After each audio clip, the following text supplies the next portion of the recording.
சிவகங்கை மாவட்டம் திருப்புவனம் அருகே உள்ள மடப்புறம் பத்திரகாளியம்மன் கோவில்ல தற்காலிக ஊழியரா பணிபுரிந்து வந்தவர் அஜித்குமார்.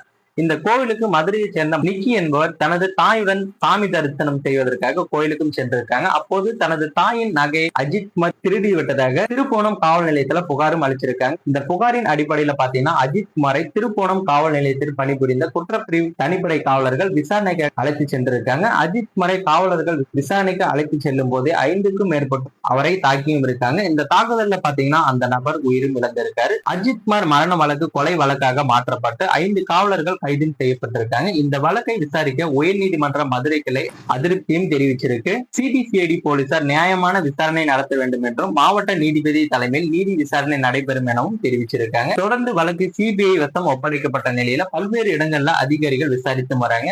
தற்போது பாத்தீங்கன்னா அஜித்குமார் கொலை வழக்குல முக்கிய திருப்பமும் ஒன்று ஏற்பட்டிருக்கு. அதாவது பாத்தீங்கன்னா வேன் ஓட்டுநரா பணியாற்றிய காவலர் ராமச்சந்திரன் முக்கிய சாட்சியாக மாறியிருக்காரு.